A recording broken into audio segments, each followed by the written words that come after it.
My name is Rebecca Lowell, and I am with the Nebraska Veterans Memorial Foundation's Share Your Story project. Bellevue University is a sponsor of the Nebraska Vietnam Veterans Memorial Park project, and I am here at Bellevue University Military Veterans Services Center with Air Force and Navy veteran Arthur Behnkie, who has agreed to share his story for the Library of Congress Veteran History Project. Arthur Behnkie is my father. All right, let's begin with your full name and where you were born. Park River, North Dakota. What's your full name? Arthur Behnkie. Okay. Spell Behnkie wrong, huh? Where did you grow up? Park River in Grafton, North Dakota. Okay. Do you have brothers and sisters? I had two sisters. Okay. And what did your parents do? What did your parents do? They worked. They worked. Yeah, on farms. Okay. How did they feel about you joining the service? They just said good. Okay. But none of them ever served in the military? No. No. Okay. Where did you go to school? Grafton, North Dakota. Okay. Were you employed before you joined the military? Did you have a job before you joined the military? Yeah, I was shoveling spuds. Shoveling potatoes. Okay. When you went into the military, were you drafted or did you volunteer? Volunteer. And why did you choose the military? Yeah, I needed to do something or get in trouble. Okay. What branch did you choose and why? Joined the Navy. Just because I didn't like the Army. Okay. And when you entered the Navy, did you have any family or children or pets or anything that you left behind? Okay. Tell us about your training and schooling in the Navy. Well, I was trained to be in the aviation department, and I liked it. And you liked it. Okay. So you went to boot camp. Is that what the Navy calls it? Boot camp. Boot camp at Great Lakes. Mm-hmm. And then you had schools all in aviation. All your schooling was in aviation. Okay. What was the best part of your training?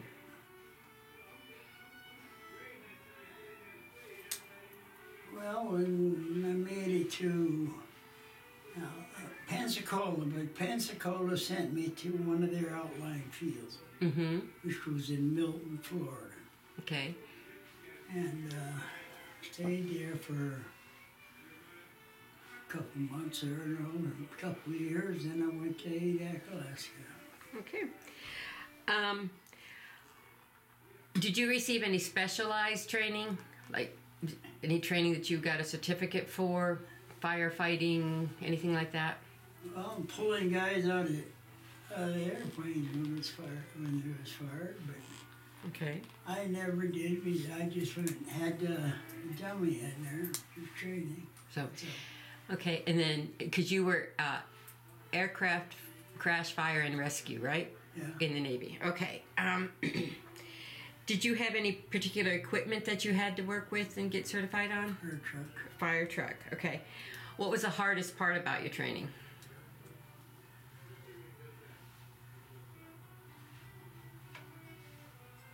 I don't know. You liked it. Yeah, it was something easy to do, and then of course I become the driver. I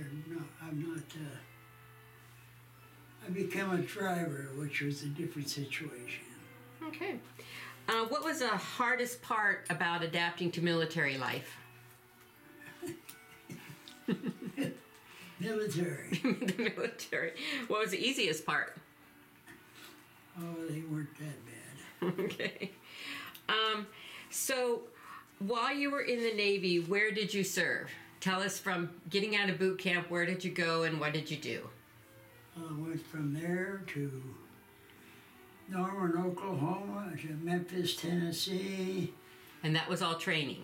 Training, yeah. Then I went down to Pensacola, and down there I was sent to the base where the cadets first got in an airplane. All right. You weren't in combat, but it was a Korean War effort at that time, right? Okay. All right. Sorry.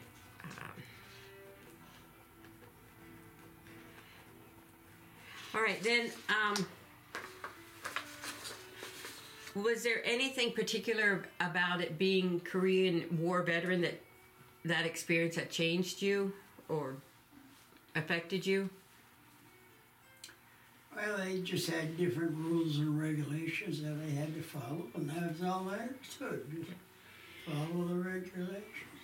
Did you form any special friendships while you were in the Navy? Not really. Okay. When you were gone, how did you stay in touch with your family and friends back home?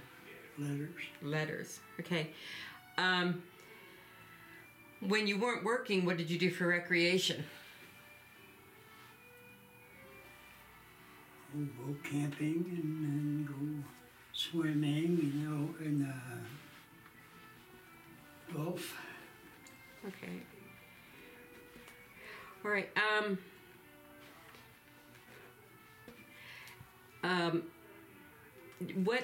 What was a funny event? And I know you told me one about a certain pilot who couldn't fly sober, but what were some of the funniest events or most unusual events that you experienced in the Navy?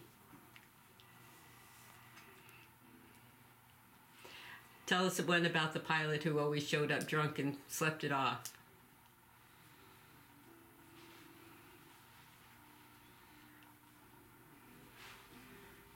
Well, I don't know about that.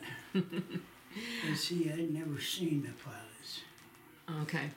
All right. You had told us a story one time about a particular plane would come in and the pilot would be drunk and he'd go sleep it off, but then he'd have to get drunk before he could fly again because they told you never wanted him to fly sober. He couldn't fly sober. Well, a lot of them can't fly sober because they're relaxed so much that everything goes perfect. Okay, so they're not overcorrecting and stuff like that. Okay. What was the things that you heard that you did or other people did for good luck, to keep them safe or whatever? Well, we never had nothing to do down in Florida, we just sit there and watch the planes come and go, that's all. So the best luck was that none of them crashed or burned. Okay. Not when I was home. Okay. I was home on furlough when I'm waiting till the trees and burn. Okay. Do you remember the day you got out of the Navy? Not really. What did you do? I went home. Went home after the Navy. Okay, and then after the Navy, what'd you do?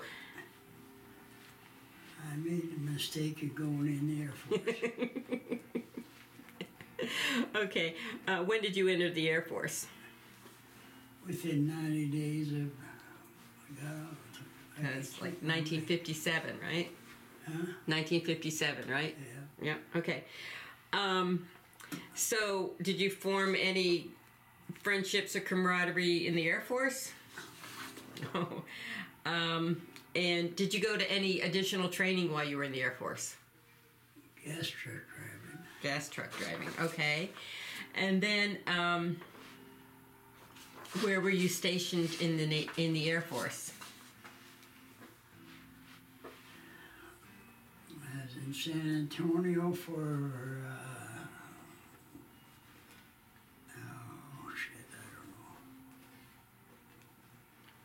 For the gas truck driving school? No. I was getting followed up on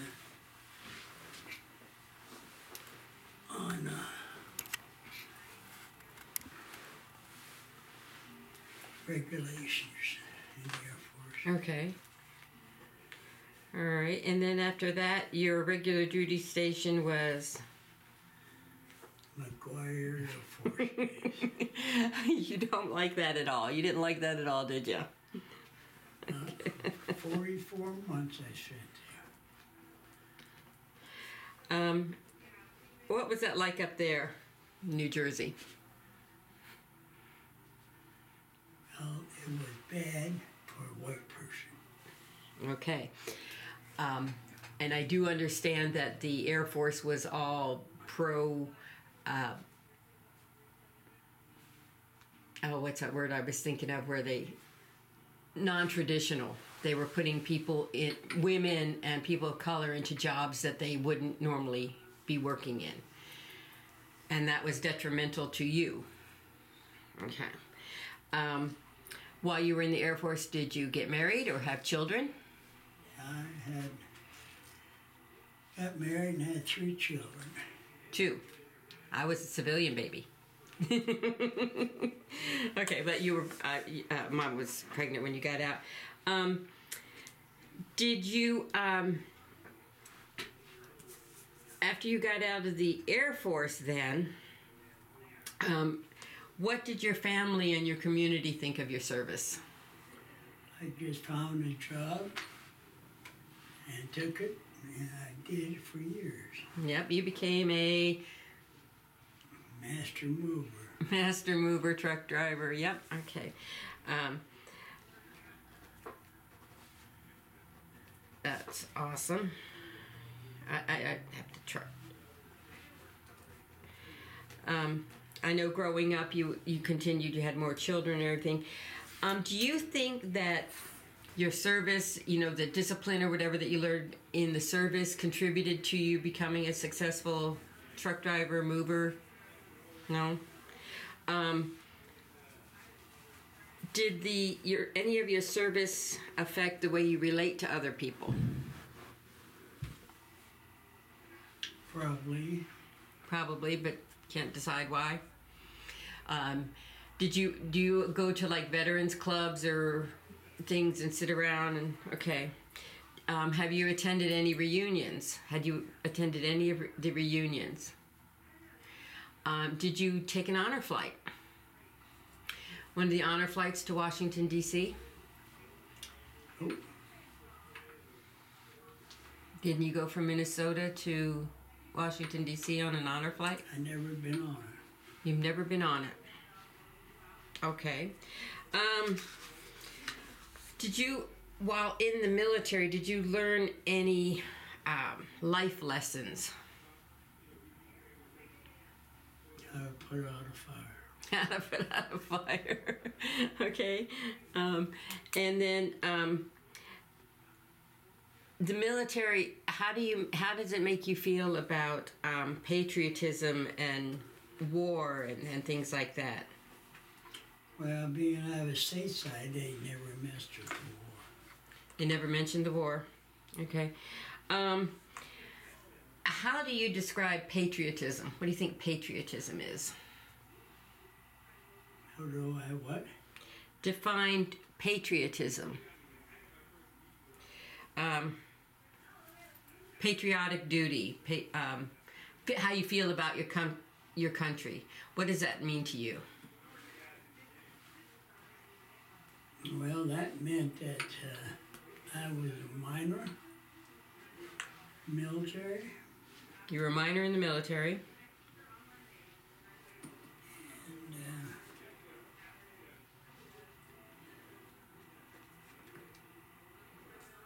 And I just couldn't get myself to enjoy the Air Force. Okay. Do you think your military service had any bearing or, like, did any of your children see your service as something valuable? Did none of your services join the military? None of your children join the military? Well, Tom went in the Navy. Tom went in the Navy. Cindy went in the Air Force. Right, but she didn't get out. She didn't stay in because of medical reasons. And you went in the Marines. And that's it. Do you know why I went in the Marine Corps? For a job. Oh. Well, it was a wonderful job, and I loved it. But how do you think I went in the Marine Corps? Get them to pay for my college. Well, yeah, that's right. Okay. For future generations, like let's say one time Noah or your grandkids or your great grandkids are sitting and they're looking at this interview, what would you like them to know?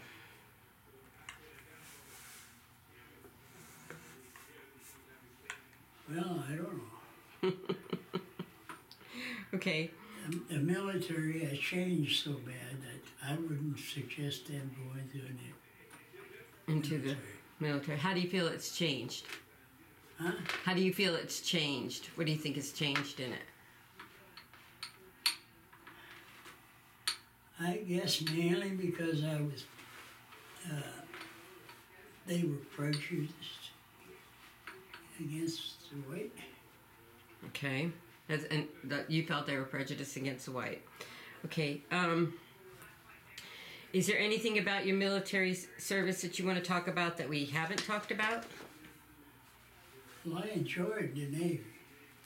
I should have went back in the Navy, and I didn't. Yeah. What made you pick the Air Force? I don't know. Thought it'd be different, huh? Okay. When somebody is looking at your story, okay, people we don't even know, somebody's looking at your story, what would you want them to remember? How prejudiced the service is. Okay. What do you think, or how do you feel about the way veterans are treated?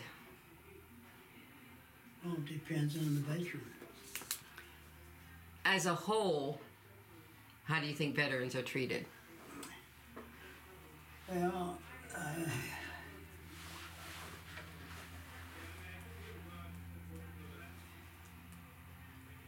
know. Well, do you receive any benefits as a veteran? None? You don't get health care? You don't get anything as a veteran? Well, my health care, yeah. Okay, so you're a part of the VA system? They do your health care? Okay. What about, do you take advantage of like veterans discounts with certain things?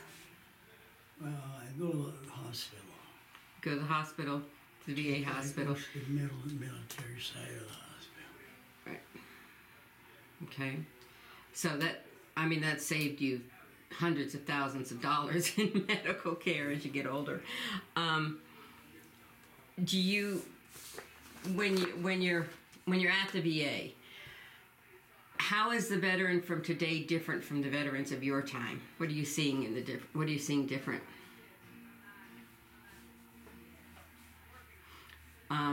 Do you find that there's a younger age of now a veteran? Oh, they're all the same age. Okay. Are you seeing more women veterans in the VA? Who? More women veterans in the VA? Well, I didn't notice it in service. No, I'm talking about in the VA afterwards, treatment of veterans in general. Oh, I don't know. I remember in Florida, we had a plane come in at night. So we had to pick up the tower operator, which was usually a female, and take her down to the airport, and we get in our office down there and sit there and wait till the plane comes in, and she was very good at doing what she does. We heard, she let us hear the talking between the pilot and tower operator. Okay. And he said that I can't figure out where you are at. She said, there's just so damn many lights. And she said, well, just a minute, I'll turn up the runway lights as bright as they do. But you're not going to land on that runway, you're going to land on a different runway. Because of wind situation. And she done her job very well, as I was concerned. She was a nice lady, older than I was, and most of the ways were older. We weren't punk kids, you see. Right.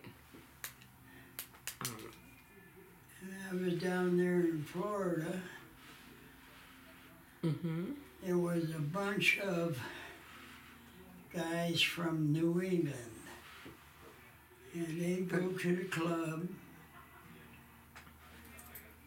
Country music was playing, and they'd reject it, and there'd be a fight, and then everybody would run to the barracks and crawl into bed with their clothes on and hoping nobody will uncover them.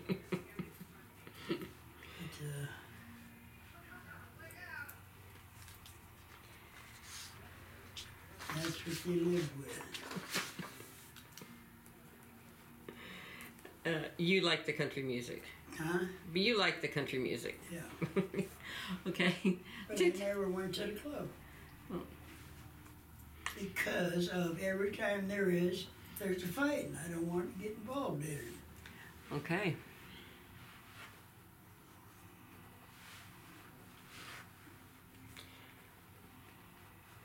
And then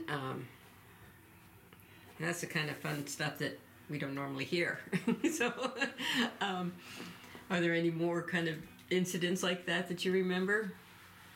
Well, they were always fighting. Nobody ever got hurt. Nobody ever got along, but nobody got hurt. It was just the jukebox was the thing that caused problems at the club, because there's too many people that hated music against country music. Okay. And then when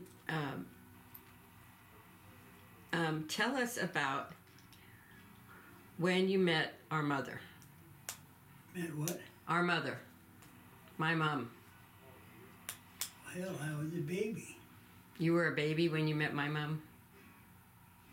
My mom. Oh. Your wife. Yeah. Okay. Well, I went home on furlough and come back, and she come out to New Jersey, and we got married out there. Okay. So that started that. My mom, of course, has passed on, but all of your children are still living. Is there anything about your military service that you'd want your children to know that you've never told them?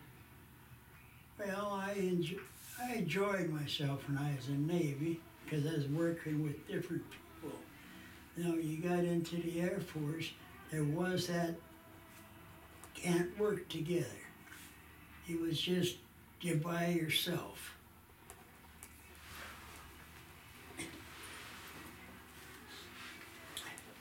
So they didn't have any of the camaraderie that you... Well, then, one time in ADAC, General LeMay sent 5 KC-97s and 2 124s for fueling in and out. And we worked non-stop to get that done. we only had three 3,000-gallon gas trucks, and they were taking 10, 12,000 gallons at a time. So we worked like to hell, but then at the same time, General May sent us out a letter stating that everything worked good except for the equipment they had to work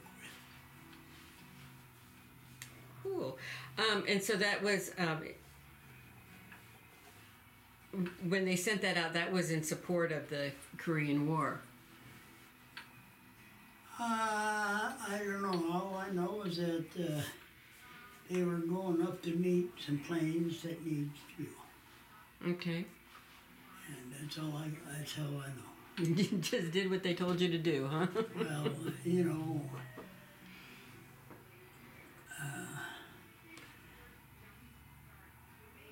a part of Alaska is only miles, short miles to Russia.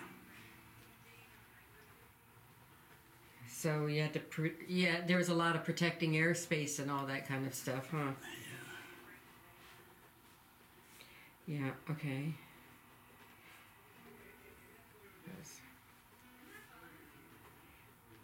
Okay. And then, when you got out of either service, was there an adjustment period? Did it take you any period of time to learn how to work from military to civilian work? Well, not really, because up there it was just farming. Up in North Dakota. And you didn't want to do that? No. Okay. Well, you had to find somebody who would hire you the first thing. And they got their kids growing up were taking over, stuff like that, so there was still no work. Okay. So I just went back in service. Okay. Then when you got out of the Air Force, how long was it before you got hired as a civilian, as a driver? Just a couple of days. Couple days, okay. Do you find working for a civilian different than working for the Air Force? Were there some adjustments that you had to make? Well, the Air Force was, if it's 4 o'clock, it's time for you to go home. And when you're working, there was no 4 o'clock. Well, that makes quite the difference there. 4 o'clock, end of day, no more. All right. And then, let me look at something right here.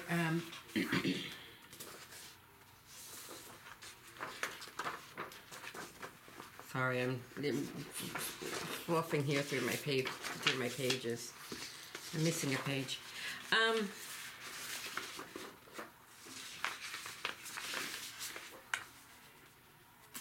Well, it can't be very good.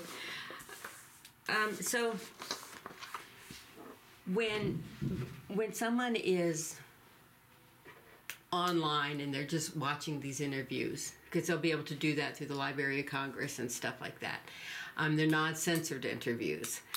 So when somebody is looking at your interview and they think of you, Art Behnkie, the veteran, what do you want them to think of? What they want them to do? Come on, give us a little bit more pay. More pay for veterans. Okay. Yeah, 70. Well, back when you were in it, it was a lot different. Did you find being in the Air Force and stuff, especially raising a family, did you find it was not affordable? Did you have trouble? Yeah, mostly. Okay. So, okay. Yeah, I know myself as a single mom in the Marine Corps, it was tough. So, did you think that the benefits of, whether you had housing or anything like that, do you think that made up for the difference in the pay? Did you live in base housing? No. Okay. Didn't have enough rank. Oh, okay. Yeah, that's right. They didn't do that back then. What do you wish more people knew about veterans in general?